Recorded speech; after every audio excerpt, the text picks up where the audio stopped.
நல்ல பேரை வாங்க வேண்டும் பிள்ளைகளே, நம் நாடு என்னும் தோட்டத்திலே நாளை மலரும் முல்லைகளே, நல்ல பேரை வாங்க வேண்டும் பிள்ளைகளே. இந்த பாட்டை ஒண்டிதான் பாத்தீங்கன்னா நேத்து விஜய் சார் பாடல. மத்தபடி வந்து பாத்தீங்கன்னா ஒழுக்கத்தை பத்தி கிளாஸ் எடுத்திருக்காரு நம்ம விஜய் சார். உங்களுக்கே நல்லா தெரியும், நேத்து சிங்கப்பெண் அதிரடி படை திட்டத்தோட தொடக்க விழா வந்து பாத்தீங்கன்னா நடத்துனாங்க. அதுல முதலமைச்சர் விஜய் அவர்கள் பங்கேற்று கொஞ்சம் நல்லாவே பேசியிருக்கிறாருன்னு சொல்லலாம். ஆக்சுவலா ஒரு பெரிய தலைவர் ரேஞ்சுக்கு இல்லைனாலும், ஒரு பெரிய முதலமைச்சர் ரேஞ்சுக்கு இல்லைனாலும், நேத்து தான் விஜய் முதல் முறையா ஒரு மனுஷனா பேசியிருக்காரு. அதாவது நம்ம காலத்துக்கும் இவருக்கு கிளாஸ் எடுத்துட்டு இருந்தது எதுக்குன்னா இதுக்குதான். விஜய் சார் ஃபர்ஸ்ட் மனுஷன் மாதிரி பேசுங்க, எங்க இருக்கிறோமோ அதுக்கு ஏத்த மாதிரி பேசுங்க. சும்மா பஞ்சு டைலாக் வீரவசனம் பேசிட்டு காலத்தை கடத்தாதீங்க. வெறியும் பழிவாங்கும் அரசியல், அதாவது பழி போடும் அரசியல் மட்டும் செய்யாதீங்க விஜய் சார் அப்படின்னு சொல்லியிருந்தோம். அதே மாதிரி நேத்து வந்து நம்ம ஒரு வீடியோல போடும்போதே சொல்லியிருந்தோம், இன்னைக்கு விஜய் அவர்கள் டிஎம்கே ஸ்டாலின் சாரை பத்தி பேசாம மேடையில பேசுவாரா அப்படின்னு நம்ம கேட்டிருந்தோம். நிறைய பேர் வந்து இல்லப்பா டிஎம்கேயும் ஸ்டாலின் சாரை பத்தி பேசாம இருக்க மாட்டாருன்னு சொல்லியிருந்தீங்க. பட் நான் சொல்லியிருந்தேன், இல்லைங்க எங்க அண்ணன் விஜய் வேற மாதிரி, அவர் வந்து யார் வச்சு பொறி கலங்கி பூமி அது கண்ணில் தெரியுதோ தமிழுங்க, அவர் பேச மாட்டாருன்னு சொல்லியிருந்தா. அதே மாதிரி வந்து பாத்தீங்கன்னா நேத்து விஜய் அவர்கள் தன்னுடைய பேச்சுல டிஎம்கே ஸ்டாலின் சார் இந்த ரெண்டு வார்த்தையை வந்து பாத்தீங்கன்னா யூஸ் பண்ணாம மறைமுகமா அப்படி கோர்வையா போட்டிருப்பாரு தவிர்த்து நேரடியா வந்து பாத்தீங்கன்னா வார்த்தையை யூஸ் பண்ணாம பேசியிருக்காரு. அதுவே வந்து நான் பாக்குறதுல ஒரு மிகப்பெரிய சாதனையா பாக்குறேன். ஏன்னா திமுக ஸ்டாலின் இந்த ரெண்டு வார்த்தை இல்லாம விஜய் வந்து ஒரு பேசியிருக்காருன்னா அது மிகப்பெரிய விஷயம் தான். அதுக்கு வந்து ஃபர்ஸ்ட் விஜய் சாருக்கு வந்து ஒரு ஹேட்ஸ் ஆஃப் பண்ணிக்கிறேன். நல்ல வேலை நீங்க அதை யூஸ் பண்ணல. ஓகே, நேத்து என்னென்ன பேசினாரு விஜய் சார்? பிளஸ் நிறைய இருக்கு, மைனஸும் இருக்கு. அந்த நிகழ்ச்சிகள்ல வந்து பாத்தீங்கன்னா பல்வேறு சிக்கல்கள், பல்வேறு கோளாறுகள் இருந்திருக்கு. உதாரணத்துக்கு சொல்லணும்னா நீங்க சிம்பிளா எடுத்துக்கோங்களேன். ஏங்க ஒரு நிகழ்ச்சி பண்றீங்க, இது வந்து இந்த காலேஜில் பண்ற ப்ராஜெக்ட் ஒர்க்கு கிடையாது. அந்த பசங்களாச்சும் கஷ்டப்பட்டு நாளைக்கு ப்ராஜெக்ட் ஒர்க்னா இன்னைக்கு பண்ணின்னு வந்து தப்பா வச்சிருவாங்கன்னு வச்சுக்கோங்க. அவங்க கூட இப்பெல்லாம் நல்லா பண்றாங்க. நீங்க வந்து ஒரு அரசு நிகழ்ச்சி, இது அரசு நிகழ்ச்சினா கிட்டத்தட்ட நீங்க கையெழுத்து போட்டு 1 மாசம் ஆகுது. 1 மாசம் கழிச்சு இந்த நிகழ்ச்சியை பண்றீங்க. ஏங்க ஏஐல எடிட் பண்றீங்க. ஏங்க இந்த வீடியோ பண்ணிருக்கிறோம்லங்க, இதுக்கே எடிட் பண்ணுறதுக்கு டப்புன்னு பண்ணிடுவாங்க நம்ம பசங்க. கடகடன் தூக்கி அப்லோட் பண்றாங்க, அதுலயே எரர் இருக்காது. ஏங்க இவ்வளோ பெரிய டீம் இருக்கு ஒரு தமிழக அரசு பண்ற நிகழ்ச்சியில, ஏங்க வீடியோ எடிட்டிங்ல கூட தப்பு பண்ணுவீங்க? ஏங்க அந்த ஏஐயை போட்டு இமேஜ் எல்லாம் செட் பண்ணியிருக்காங்க. ஏங்க தமிழ்நாடு அரசு லோகோவே தப்பா இருக்குங்க. அதாவது முதல் கோணல் முற்றிலும் கோணல்னு சொல்லுவாங்க பாருங்க. தமிழ்நாடு அரசின் மேல இருக்கு, கீழே வாய்மையை வெல்லும்னு வரும். அந்த இவங்க யூஸ் பண்ண ஏஐக்கு தமிழ் தெரியாது போல, ஏஐக்கு தமிழே தெரியாதுன்னு நினைக்கிறேன். வாய்மையை வெல்லும் வந்து அது வந்து ஒரு ஜாப்பனீஸ் மொழியில இருக்கு. பிளஸ் ஆலந்தூர் மெட்ரோ ஸ்டேஷனு அது வந்து தமிழ் வார்த்தை பாத்தீங்கன்னா அது ஒரு ஜாப்பனீஸ் வார்த்தையில இருக்கு.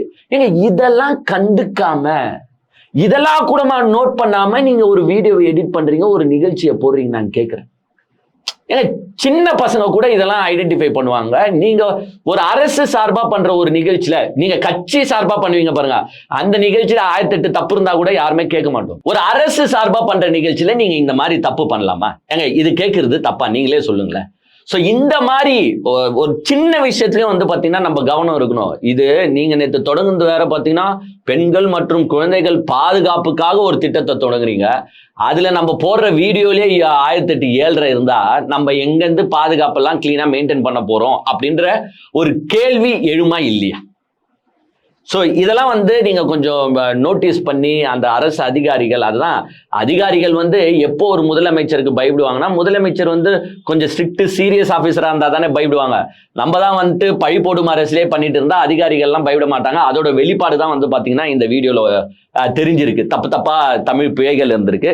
சரி, நேத்து வந்து பாத்தீங்கன்னா இன்னும் கொஞ்சம் தவறுகளும் நடந்துச்சு. தவறுகளை பத்தியே பேசுறதுக்கு முன்னாடி கொஞ்சம் அவர் பேசின வார்த்தைகளை சிலதை வந்து நம்ம போர்ட்ரே பண்ணி தான் ஆகணும், கோட் பண்ணி தான் ஆகணும். அதுல என்ன சொல்றாருன்னா, இந்த பெண் குழந்தைகளுக்கான இந்த பாதுகாப்பு இது வெறும் சட்டம் ஒழுங்கு சம்பந்தப்பட்டது மட்டும்தானா அப்படின்னு கேட்டீங்கன்னா இல்ல, இது சமூக ஒழுங்கும் சம்பந்தப்பட்டிருக்கு. சமூக ஒழுகல தனி மனித ஒழுங்கும் சம்பந்தப்பட்டிருக்கு. தனி மனிதன் ஒழுங்கா இருந்தாலும் அந்த சமூகம் தன்னால மாறும். சிங்கப்பெண் அதிரடி படை திட்டம்ன்றதை நம்ம தொடங்குறோம். பட் என்னதான் இருந்தாலும் பெண்களின் பாதுகாப்போ குழந்தைகளின் பாதுகாப்போ வெறும் சட்ட ஒழுங்கு பிரச்சனை மட்டும் கிடையாது. அதுல வந்து தனி மனித ஒழுங்கும் இருக்கு. ஒழுக்கம் தேவை. அதாவது விஜய் சார் சொல்றாரு, எங்க சட்டம் ஒழுங்க சரி பண்ணா மட்டும் பெண்கள் பாதுகாப்பை நான் தூக்கி நிப்பாட்டிட முடியாதுங்க. எல்லாருக்கும் தனி மனித ஒழுக்கம்னு ஒண்ணு தேவை. அந்த தனி மனித ஒழுக்கம் இருந்தாதான் இது எல்லாத்தையும் கொஞ்சம் கட்டுக்குள்ள எடுத்துட்டு வர முடியும், கண்ட்ரோல் பண்ண முடியும் அப்படின்ட்டு விஜய் சார் சொல்றாரு. எஸ் விஜய் சார், நீங்க அதை சொன்னதை நான் மனமாற பாராட்டுகிறேன். எஸ், நம்மளும் வந்து காலத்துக்கும் வீடியோ போடும்போது ஒவ்வொரு வாட்டி என்ன சொல்றேன்னா, ஒழுக்கம் தேவை. ஏன்னா இது எல்லாத்தையும் கொலை பண்ணுறது, ரேப் பண்ணுறது, இது எல்லாத்தையும் ஒரு சட்டம் ஒழுங்கால ஃபுல்லா கண்ட்ரோல் பண்ணிட முடியுமானா முடியாது. இதை தான் நம்ம காலத்துக்கும் சொல்லிருக்கோம். ஒழுக்கம் தேவை. இண்டிவிஜுவல் ரெஸ்பான்சிபிலிட்டின்றது ஒன்று இருந்தாதான் இதெல்லாம் கண்ட்ரோல் ஆகுமே தவிர்த்து சும்மா 10 போலீஸ் அங்கே போட்டு நிப்பாட்டினா ஒண்டி கொலை பண்றவன் கொலை பண்ணாம போயிடுவானா, ரேப் பண்றவன் ரேப் பண்ணாம போயிடுவானா? சோ இண்டிவிஜுவல் ரெஸ்பான்சிபிலிட்டி வேணும் அப்படின்றத விஜய் சார் நேற்று சொல்லியிருக்காரு. அதை நான் முற்றிலும் வரவேற்கிறேன். அதை பேசிய விஜய் அவர்களுக்கு என்னுடைய வாழ்த்துக்களை தெரிவிச்சுக்கிறேன். ஆனா இப்போ இப்படி பேசுற விஜய் சாரு ஒரு மாசத்துக்கு முன்னாடி வரைக்கும் என்ன பேசிட்டு இருந்தீங்க மிஸ்டர் விஜய் சார்?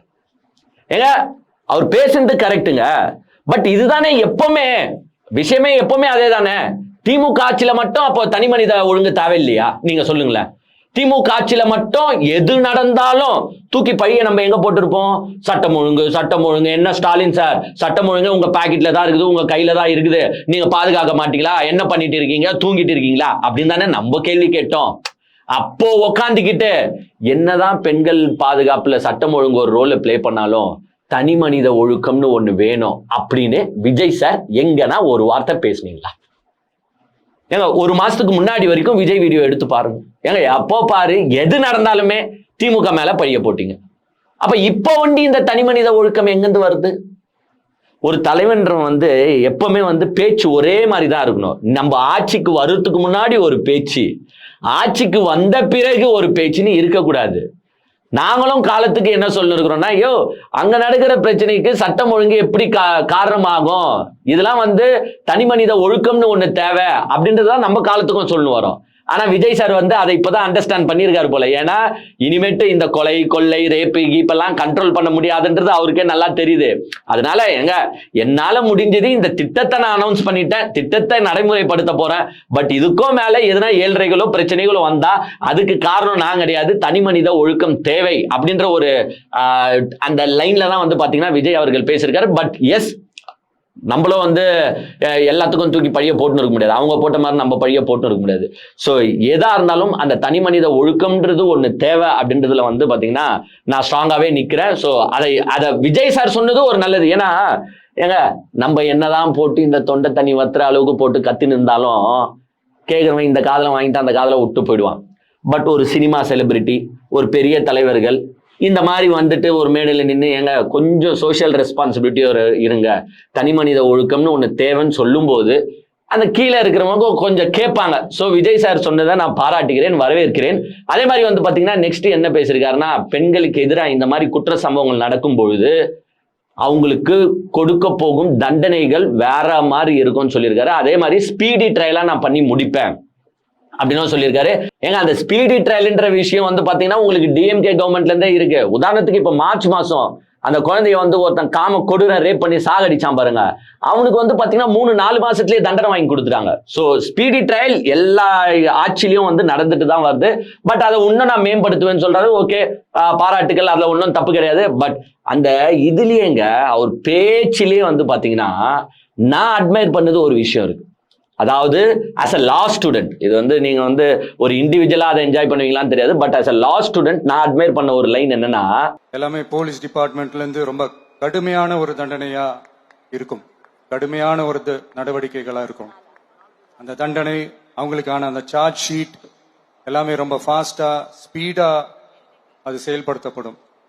என்ன ஒண்ணு, அந்த ஸ்பீட்ல நிரபராதிகள் யாரும் தண்டிக்கப்பட்டிருக்கூடாது. இதையும் காவல் அதிகாரிகள் மைண்ட்ல எடுத்துக்கணும். இந்த ஸ்பீடி ட்ரையலை பத்தி பேசுறாரு.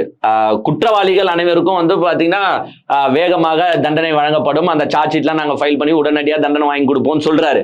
சொல்லிட்டு என்ன பண்றாருன்னா, இந்த வேகத்துல எந்த நிரபராதியும் தண்டிக்கப்படக்கூடாது. எங்க உண்மையாலேயே நான் அந்த லைனை பாராட்டுறேன். ஏன்னா நம்ம சட்டத்தின் அடித்தளமே என்ன தெரியுமா, பல குற்றவாளிகள் தப்பிக்கலாம், ஆனால் ஒரு நிரபராதி கூட தண்டிக்கப்படக்கூடாது. இதுதான் நம்ம சட்டத்தோட பேஸே. ஏன்னா ஒரு ஃப்ரேஸ் ஒன்று இருக்குங்க, ஆடி ஆல்ட்ரம் பாட்டம் சொல்லுவாங்க. அப்படின்னா இயர் போத் த சைட்ஸ். ஒரு குற்றம் நடந்துச்சுன்னா ரெண்டு பேரையும் கூப்பிட்டு நம்ம விசாரிக்கணுமே தவிர்த்து ஒரு சைடு நியாயத்தை பார்த்துட்டு இன்னொரு சைடை தண்டிச்சிடக்கூடாது. அதே மாதிரி ஒரு சம்பவம் நடக்குதுன்னா அதை வந்து ஃபுல்லா ஆராயணும். ஏங்க ஒரு எக்ஸாம்பிள் சொல்லுங்களேன். நான் ஒரு எக்ஸாம்பிள் சொல்றேன். ஒரு ரேப் நடக்குதுன்னே வச்சுப்போம். ஒரு 3 பேர் அந்த சம்பவத்துல ஈடுபட்டு இருக்காங்கன்னு வச்சுக்கோ. அதுல 2 பேர் ரேப்ல ஈடுபட்டு இருப்பான். ஒருத்தங்க இருக்கிறவன், டேய் வேணாண்டா, இப்படி பண்ணாதீங்கடா, அது தப்புடா அப்படின்னு கூட சொல்லி இருக்க வாய்ப்பு இருக்கு. காவல்துறை அந்த சீனுக்கு வருது, 3 பேரையும் அரெஸ்ட் பண்ணுது. இங்க வெளியில இருக்கிறவங்க எல்லாம் என்ன சொல்லுவோம், அவங்களெல்லாம் என்கவுண்டர் பண்ணுங்க, அவங்களெல்லாம் சுட்டு தள்ளுங்க, அவங்கெல்லாம் வந்து இந்த சமுதாயத்திலே இருக்கக்கூடாது, அவனுங்கெல்லாம் துரோகிகள் அப்படின்னு சொல்லுவோம். எஸ், அந்த உணர்ச்சி நம்மளுக்கு புரியுது. பட் ரேப் பண்ணவன் 2 பேரு. ஒருத்த சும்மா பண்ணாதீங்கடான்னு சொல்லியிருப்பான். ஆனா என்கவுண்டர் 3 பேரையும் போட்டு தள்ளினா இது நியாயமா?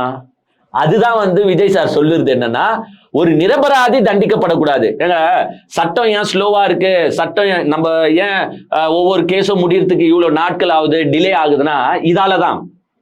ஏன்னா ஒருத்தனுக்கும் வந்து பாத்தீங்கன்னா நம்ம அந்த அவன் பண்ண தப்ப ப்ரூவ் பண்ண வேண்டிய கட்டாயத்துல இருக்கிறோம். இப்ப அந்த 2 பேர் தப்பு பண்ணிருப்பான், இந்த ஒருத்தன் தப்பு பண்ணலன்றத எப்படி ப்ரூவ் பண்ண முடியும்? சாட்சியங்கள், விசாரணை, இதெல்லாம் வந்து டப்புன்னு இன்னைக்கே சுட்டி இன்னைக்கே தள்ளிட முடியாது, இன்னைக்கே நீதியும் வாங்கி கொடுத்துட முடியாது. சோ குற்றவாளிகள் தப்பிக்கலாம், நிரபராதிகள் தண்டிக்கப்படக்கூடாது அப்படின்ற ஒரு பாயிண்ட்ல வந்து பாத்தீங்கன்னா விஜய் அவர்கள் பேசுறது உண்மையிலேயே பாராட்டப்பட வேண்டிய விஷயம்தான். அதே மாதிரி வந்து பாத்தீங்கன்னா இந்த சட்டம் ஒழுங்கு இப்படி போறதுக்கு எல்லாத்துக்குமே காரணம் as usual அவர் சொல்ற மாதிரி இந்த போதையால தான் இந்த பிரச்சனைகள்லாம் நடக்குது, பெண்கள் பாதுகாப்பு இல்லாத காரணமே இந்த போதைகள் தான் அப்படி இப்படின்னு சொன்னாரு. ஓகே, அதுவும் வந்து டு த பாயிண்ட் வந்து நம்ம ஏத்துக்கலாம்னு வச்சுக்கோங்க. பட் அந்த போதையை கண்ட்ரோல் பண்ணுவதற்காக விஜய் சார் என்ன பண்றாருன்னு நம்மளுக்கு தெரியல. மதுக்கடைகளை வந்து பாத்தீங்கன்னா 717 கடையை மூடுறனாரு. ஆனா 717 மூடினாரான்னு தெரியல. அப்படி கடையே மூடி இருந்தாலும் பாத்தீங்கன்னா பக்கத்துலயே வந்து இன்னொரு FL2 பார்னு புதுசா பிரைவேட் பாரை ஓபன் பண்ணிடுறாங்க. சோ இதையும் நீங்க கண்ட்ரோல் பண்ணணும். எனக்கு தெரிஞ்சு நீங்க மொத்தமா வைன் ஷாப்ஸை மூடிட்டாலே எனக்கு தெரிஞ்சு சந்தோஷம் தான். ஏன்னா ஒரு வித்தியாசமா விஜய் சார் ஏதோ பண்ணியிருக்காருப்பா அப்படின்ற ஒரு பேராட்சி உங்களுக்கு வந்து சேரும். சோ மதுக்கடைகளை மூடுவது பெஸ்ட். மற்றபடி போதைப் பொருட்கள், இந்த கஞ்சா, பீனு, கொக்கைனு, கிக்கைனு இதெல்லாம் வந்து நீங்க கண்ட்ரோல் பண்ணி தான் ஆகணும். எஸ், அது அந்த பழியை தூக்கி வந்து என்ன பண்றாருன்னு பாத்தீங்கன்னா பழைய ஆட்சிகள் மேல போறாரு. இது ஒன்னும் மே 10ஆம் தேதியில இருந்து வந்த விஷயங்கள் கிடையாது. இது வந்து பாத்தீங்கன்னா காலத்துக்கும் இருக்கிற விஷயம். சோ உடனடியா நான் ஆக்ஷன் எடுக்கிறேன்னு சொல்லியிருக்காரு. எஸ், யாருமே வந்து இப்ப நாங்க கூட மே 10ஆம் தேதிக்கு அப்புறமா தான் இங்க வந்து வைன் ஷாப் வந்துச்சு, மே 10ஆம் தேதிக்கு அப்புறமா தான் போதை வந்துச்சுன்னு சொல்ல. அதே மாதிரி இந்த போதையோ வைன் ஷாப்போ வந்து பாத்தீங்கன்னா ஏப்ரல் 2021க்கு அப்புறமா வரல. எல்லாமே காலகாலமா தொன்று தொட்டு இருக்கிற ஒரு விஷயங்கள் தான். ஒவ்வொரு ஆட்சியும் அதை கண்ட்ரோல் பண்ணிட்டு தான் இருக்கு. அதே மாதிரி தான் டிஎம்கே கடந்த 5 வருஷத்துல அதை எவ்வளவு கண்ட்ரோல் பண்ண முடியுமோ அவ்வளோ கண்ட்ரோல் பண்ணிச்சு. நீங்க என்ன சொல்லி ஆட்சிக்கு வந்தீங்கன்னா, நான் வந்தேன்னா முற்றிலும் கண்ட்ரோல் பண்ணிடுவேன்னு சொன்னீங்க. அப்போ இந்த 5 வருஷத்துல இந்த போதை இதை ஒழிக்க வேண்டிய ரெஸ்பான்சிபிலிட்டி யார்கிட்ட இருக்குன்னா உங்ககிட்ட இருக்கு. ஏன்னா மக்கள் எதுக்கு உங்களுக்கு ஓட்டு போட்டிருக்காங்க? திமுகவால அதை ஃபுல்லா பண்ண முடியலன்னு தான் உங்களுக்கு ஓட்டு போட்டிருக்காங்க. ஸோ நீங்க இன்னுமே ஓகே, இந்த வாட்டி நீங்க வந்து பழிய போட்டீங்க, ஓகே, ஃபர்ஸ்ட் பேச்சு நீங்க பழிய போடலாம். பட் இதையே நீங்க வந்து வாடிக்கை வச்சுட்டு இருக்கக்கூடாது. ஒரு 6 மாசம் கழிச்சோ ஒரு மாசம் கழிச்சோ திருப்பி இதெல்லாம் திமுக ஆட்சியில இருந்து வந்துச்சு, இதெல்லாம் அதிமுக ஆட்சியில இருந்து வந்துச்சு அப்படின்னு சொல்லக்கூடாது. நீங்க என்ன பிரிவென்டிவ் மெஷர்ஸ் பண்ணீங்க, நீங்க என்ன ஸ்டெப்ஸ் எடுத்தீங்க, இதையும் வந்து நீங்க அடுத்த வாட்டி எதனா வந்து பேசும்பொழுது நீங்க இதை பேசணும். அதே மாதிரி வந்து பாத்தீங்கன்னா சில விஷயங்கள் வந்து எனக்கு இந்த நிகழ்ச்சியில வந்து ரொம்ப ஒரு டென்ஷன் ஏற்படுத்திச்சுன்னு சொல்லலாம். ஏன்னா இந்த நிகழ்ச்சி நடக்கும் போதே வந்து பாத்தீங்கன்னா ஒரு விஷயம் லீக் ஆகுது. அதாவது அந்த சிங்கப்பெண் அதிரடிப்படை திட்டத்துல சேர்ந்த காவலர்கள் இருக்காங்க பாருங்க, அந்த பெண் காவலர்கள் வந்து அங்க பாத்தீங்கன்னா சீருடை போட்டுட்டு தான் உட்காந்துட்டு இருந்தாங்க. அந்த ட்ரெஸ்ஸுக்கான காசை அவங்க கிட்ட இருந்தே வாங்கியிருக்காங்க. இது என்னன்னு நான் கேட்கிறேன். ஏங்க எப்படி இதை ஏத்துக்க முடியும்? ஏங்க ஒரு திட்டத்துல சேர்றாங்க, அதுவும் இது என்ன மாதிரி ஒரு திட்டம்னா பெண்களையும் குழந்தைகளையும் பாதுகாக்க போறாங்க. யாரு? இந்த சிங்கப்பெண் அதிரடிப்படை திட்டத்துல இருக்கிற காவலர்கள் தான் போயிட்டு பெண்களையும் குழந்தைகளையும் பாதுகாக்க போறாங்க. அப்ப அவங்க சந்தோஷமா தானே இருக்கணும். ஏங்க அவங்க சந்தோஷமா இருந்தா தானே போயிட்டு ஒழுங்கா வேலையை செய்வாங்க. நீங்க அவங்களுக்கு போடுற யூனிஃபார்மையே அவங்க கிட்ட இருந்து வசூல் பண்ணி யூனிஃபார்மை கொடுத்தா இது எப்படி? ஏங்க அவன் வெம்பிக்கிட்டே கொடுத்துருப்பாங்க. சில பேர் வந்து ஜாயின் பண்றதுக்கு விருப்பம் இல்லாம ஜாயின் பண்ணிருப்பாங்க. இப்ப என்னையா இவங்க 2300 ரூபாய் என்கிட்ட இருந்தே ட்ரெஸ்ஸுக்கு காசு வாங்குறாங்க. இதுல என்னன்னா புது பெல்ட் வேணும்னா அதுக்கு 400 ரூபாவாம், புது ஷூ வேணும்னா அதுக்கு 1000 ரூபாவாம், ட்ரெஸ் வந்து 2300 ரூபாவாம். ஏங்க எங்கன்னா இது அடுக்குமா நான் கேட்கிறேன். அப்புறமா எப்படிங்க அவங்க வந்து ஒரு லைக் பண்ணி அந்த ஜாப் எடுத்திருப்பாங்களான்னா கண்டிப்பா கிடையாது. ஏன்னா 2300, 1000, ஒரு 400, 3700 ரூபாய் கொடுத்தாதான் உனக்கு இங்கன்னா இது எப்படி ஏத்துக்க முடியும்? ஏங்க நான் கேட்கிறேன், மிஸ்டர் விஜய் அவர்களை கேட்கிறேன், ஏங்க நார்மலாவே என்ன பண்ணுவாங்கன்னா இந்த மாதிரி ஒரு திட்டத்தை அனௌன்ஸ் பண்ணும்போது அவங்களுக்கு ஒரு 1 செட் ஆஃப் யூனிஃபார்ம் ஆச்சு அரசாங்கமே கொடுக்கணும், இதுதான் வாடிக்கை. ஏன் நீங்க கொடுக்க வேண்டியதானே அதை? ஏங்க இது இந்த தகவல் ஸ்ப்ரெட் ஆகும் போதே நம்மளுக்கு மனசு கஷ்டமா இருக்கு. என்னடா இது நீங்க பண்ண மாட்டீங்களா? ஏங்க அது உண்மையான தகவல் தான் நினைக்கிறேன். பட் உண்மையான தகவல் இல்லாத பட்சத்தில் ஓகே, பட் உண்மையான தகவல்னா இதை வந்து நீங்க மாத்தணும். அந்தந்த எஸ்பிஸ் இன்ஸ்பெக்டர்ஸ் மூலியமா வந்து இவங்க கிட்ட இருந்து வந்து இந்த காசு கரெக்ட் பண்றாங்க, வசூல் பண்றாங்க அப்படின்ற தகவல்லாம் வந்திருக்கு. இதை எந்த வகையிலும் ஏத்துக்க முடியாது. ஏங்க நோ காம்ப்ரமைஸ், நோ காம்ப்ரமைஸ்ன்றீங்கன்னா அந்த நோ காம்ப்ரமைஸை செயல்படுத்த போறவங்களும் சந்தோஷமா இருக்கணும்.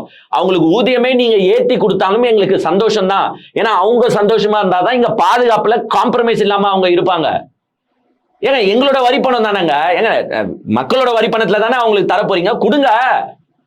அவங்களுக்கு ஒரு செட்டு யூனிஃபார்ம் வாங்கி கொடுத்தா என்ன ஆயிடு போகுது? ஒரு ஷூ வாங்கி கொடுத்தா என்ன ஆயிடு போகுது? ஒரு பெல்ட் வாங்கி கொடுத்தா என்ன ஆயிடு போகுது? எங்க பணம் தானே, வாங்கி கொடுங்களேன்.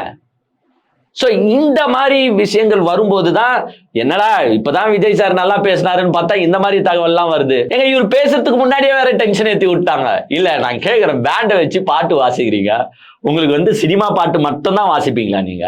ஏங்க இத எந்தவித அரசாங்கம்னா இதுக்கு முன்னாடி பண்ணிருக்கா? ஏங்க நார்மலா வந்து பாத்தீங்கன்னா இந்த ஜனகன மனகதி அந்த பாட்டை வந்து பேண்ட் போட்டு வாசிப்பாங்க. இல்லைன்னா அவங்களுக்குன்னு வந்து ஒரு மியூசிக் இருக்கும், அந்த பேண்ட் மியூசிக் தான் போட்டு வாசிப்பாங்க. தவிர்த்து சினிமா பாட்டை அரசாங்க நிகழ்ச்சியில யூஸ் பண்ணுவாங்கன்னா மோஸ்ட்லி யூஸ் பண்ண மாட்டாங்க. இவங்க என்னன்னா இந்த ஆள போறான் தமிழ சிங்கப்பெண்ணை கூட விடுங்க, அது சிங்கப்பெண் அதிரடிப்படை திட்டம், அது கூட மிங்கில் ஆயிடுச்சுன்னு கூட வச்சுக்கோங்க. இந்த மெர்சல் பாட்டு, ஆள போறா பாட்டு இதெல்லாம் வந்து பாத்தீங்கன்னா போட்டு வாசின்னு இருக்காங்க. சரி, இந்த சிங்கப்பெண் அதிரடிப்படை திட்டத்தை தொடங்கி வைக்கிறாரு, அதனால இந்த பாட்டுலாம் வந்து உங்களுக்கு அதுல லிங்க் ஆகுது, நீங்க வாசிக்கிறீங்கன்னு வச்சுப்போம். நாளைக்கே வந்து மதுவை எதிர்த்தோ இல்ல மதுக்காக இந்த மது கடைகளுக்காக வந்து பாத்தீங்கன்னா ஏதோ ஒரு திட்டத்தை அனௌன்ஸ் பண்றீங்கன்னு வச்சுப்போம். அப்ப என்ன பாட்டு வாசிப்பீங்க? அப்போ வந்து 10வது பாட்டில் நான் குடிக்க அண்டாவ கொண்டா சடிக்க இந்த பாட்டா போடுவீங்க? இல்ல ஏங்க நான் கேட்கறது தப்பா? உங்களுக்கு சிங்கப்பெண்ணே சரி போட்டீங்க, அதுனா ஆள போறா தமிழா மெர்சல் பாட்டு இதெல்லாம் எதுக்கு? அங்க ஒரு அரசாங்க நிகழ்ச்சியில சினிமா பாட்டு தேவையா? அப்போ நீங்க வந்து இந்த பாட்டம் போடுங்க, லியோல இருந்தா அந்த பாட்டம் போடுங்கன்னு கேட்கறது தப்பா? இப்படிதான் வந்து பாத்தீங்கன்னா ஒரு நல்லது பண்ணா எதனா வந்து ஒரு சைட்ல வந்து பாத்தீங்கன்னா கெட்டது பண்ணிடுது. தி அதர் சைடு வந்து எங்க அண்ணனை வந்து இன்னும் அந்த என்ஜாய்மெண்ட் மோட்ல இருந்து ஸ்டாப் பண்ண முடியலன்னு நினைக்கிறேன். அதாவது உங்களுக்கே தெரியும், இந்த சாப்பாடு பிரியர்கள்லாம் வந்து பாத்தீங்கன்னா எதை பார்த்தாலும் அவங்களுக்கு வாய் ஊறினே இருக்கும். பிரியாணியை பார்த்தா தான் வாய் ஊறணுன்றது கிடையாது, சாதா கஞ்சி சாதத்தை பார்த்தா கூட பாத்தீங்கன்னா சில பேருக்கு வந்து வாய் ஊறினே இருக்கும், எதனா சாப்பிட்டே இருக்கணும்னு தோணும் பாருங்க. அதே மாதிரி எங்க அண்ணன் வந்து காரை பார்த்தா விட மாட்டாரு போல, எதனா ஒரு காரை பார்த்தா எங்க அண்ணனுக்கு அதை உடனே ஓட்டியே ஆகணும். செக்ரட்டேரியட்ல ஜீப்பை ஓட்டினாப்ல. இங்க வந்து பாத்தீங்கன்னா அந்த சிங்கப்பெண் அதிரடிப்படை திட்டத்தை தொடங்கி வச்ச உடனே என்ன பண்ணிட்டாரு, ஏறி உக்காந்தீங்கன்னு கார் ஓட்டுனது. சரி, அவங்க அமைச்சர்களே வந்து பாத்தீங்கன்னா எல்லா இடத்துலயும் வந்து ரீல்ஸ் போடுற கேரக்டரா இருக்காங்க. ஸோ இவரும் வந்து ரீல்ஸ் போடணும்னு தன் பங்குக்கு என்னத்தை செய்ய முடியுமோ வந்து பாத்தீங்கன்னா செஞ்சு வச்சுட்டு போயிருக்காரு. ஸோ ஒழுக்கத்தை பத்தி கிளாஸ் எடுத்துட்டு நான் வந்து பனிஷ்மெண்ட்டை வாங்கி தருவேன் அப்படின்னு வந்து பாத்தீங்கன்னா சொல்லியிருக்காரு. ஸோ வேற எதுவுமே பேசாதனால ஓகே, சந்தோஷமா வந்து நல்லாதான் பேசினாரு அப்படின்றத நம்ம சொல்லலாம். பட் இந்த ஒழுக்கத்தை ஃபர்ஸ்ட் யார் கடைபிடிக்கணும்னு பாத்தீங்கன்னா உங்க வர்ச்சுவல் வாரியர்ஸ் கடைபிடிக்கணும் மிஸ்டர் விஜய் சார். நீங்க வந்து எப்படி ஃபீல்டுல வந்து சிங்கப்பெண் அதிரடிப்படை திட்டம்னு ஒன்னத்தை ஸ்டார்ட் பண்ணி விட்டீங்களோ அதே மாதிரி நீங்க என்ன பண்ணா ஆன்லைன்ல சிங்கப்பெண் ஆன்லைன் படைனாச்சும் ஒன்னு ஸ்டார்ட் பண்ணுங்க. ஏன்னா உங்க வர்ச்சுவல் வாரியர்ஸ் ஃபுல்லாவே அபியூசிவ் வாரியர்ஸா இருக்கான். இப்ப இந்த ஒழுக்கத்தை பத்தி நீங்க கிளாஸ் எடுத்தீங்கல்ல, உங்க வர்ச்சுவல் வாரியர்ஸ் ஏமானா ஒழுக்கமா இருக்கானா? எங்க வாயை திறந்த அசிங்கமான வார்த்தை. பெண்களுக்கு நான் பாதுகாப்பா இருப்பேன், பெண்கள் பாதுகாப்புல நோ காம்ப்ரமைஸ்ன்றீங்க. எவ்வளவு பேரு ஆன்லைன்லயே கம்ப்ளைண்ட் பண்றாங்க, பாத்துன்னு இருக்கீங்களா இல்லையா? எங்க அசிங்கமா திட்டுறானுங்க, கொஞ்சம் அவனுக்கு மேல நடவடிக்கை எடுங்கன்ட்டு அவ்வளவு பெண்கள் ஆன்லைன்ல வீடியோ போடுறாங்க. எதுனா நீங்க மதிக்கிறீங்களா மிஸ்டர் விஜய் சார்? இதே மத்த கட்சிக்காரன் எவனா ஒரு தப்பா பேசிட்டா, ஒரு அசிங்கமான வார்த்தையை பயன்படுத்திட்டா எங்க அண்ணன் பொங்கிட்டு இருப்பாப்ல. உங்க கட்சியில இருக்கிறவன் அவ்வளோ ஏங்க நிறைய பேர் வந்து கம்ப்ளைண்டே பண்ணிட்டாங்க. ஆன்லைன்ல அவ்வளவு பேர் கம்ப்ளைண்ட் பண்ணிருக்காங்க. ஏன் ஜூலி வந்து கமிஷன் ஆபீஸ்க்கே போய் கம்ப்ளைண்டே பண்ணியாச்சு. என்ன ஆக்ஷன் எடுத்தீங்க? ஒன்னும் பண்ணுறது கிடையாது. ஃபர்ஸ்ட் உங்க கட்சிக்காரன ஒழுக்கமா இருக்க சொல்லுங்க. ஒழுக்கம்ன்றது அது இயற்கையாவே பேஸ்ல இருந்து ஸ்டார்ட் பண்ணோம். நான் கூட ஃபர்ஸ்ட் சொல்லியிருப்போம் பாருங்க, விஜய் சார் ஃபர்ஸ்ட் நம்ம ஒழுக்கமா இருக்கணும். நம்ம ஒழுக்கமா இருந்தாதான் பக்கத்துல இருக்கிறவன் ஒழுக்கமா இருப்பான், தொண்டன் ஒழுக்கமா இருப்பான். இப்போ ஏங்க என் பின்னாடி யாரும் ஒரு பல லட்சம் பேர் பல கோடி பேர்லாம் இல்ல, ஆனா உங்க பின்னாடி பல லட்சம் பேர் பல கோடி பேர் இருக்கான். நீங்க அந்த இளைஞர்களுக்கு நம்ம ஒழுக்கமா இருக்கணும் ஃபர்ஸ்ட், அப்பதான் அவன் ஒழுக்கமா இருப்பான். நான் கூட நிறைய வாட்டி சொல்லியிருப்பேன், விஜய் சார் ஃபர்ஸ்ட் ஒரு ஃபங்க்ஷன்னா குடும்பத்தோட இருக்கிற போட்டோவை போடுங்க. அப்பதான் வந்து பாத்தீங்கன்னா கீழே இருக்கிற தொண்டனுக்கும் டேய் பாடுறா விஜய் சார் வந்து ஃபேமிலியோட இருக்கிற போட்டோவை போட்டிருக்காரு, நம்மளும் ஃபேமிலியோட இருக்கணும் அப்படின்னு அவனுக்கு அந்த இது தோணும் விஜய் சார் அப்படின்னு நிறையவே நம்ம சொல்லியிருக்கோம். பட் அவர் தனிப்பட்ட வாழ்க்கையில நம்ம நிறையவே ஆல்ரெடி நிறைய பேசிட்டோம். இனிமேட்டு பேசினா நம்மளை தூக்கி ஜெயில போட்டுருவாங்க. அதனால அதை சென்சர் கட்டு பண்ணி விடுறோம். ஸோ ஃபர்ஸ்ட் ஒழுக்கன்றது எங்க வரோம்னா யார் பேசுறோமோ அவங்க ஃபர்ஸ்ட் ஒழுக்கமா இருக்கணும். ஸோ கொஞ்சமாச்சு இனிமேட்டு நீங்க என்ன கிளாஸ் மற்றவங்களுக்கு எடுத்தீர்களோ அதை கண்ணாடி போல நினைத்து நீங்களும் அதை ஃபாலோ பண்ணணும்னு கேட்டுக்கிறேன்.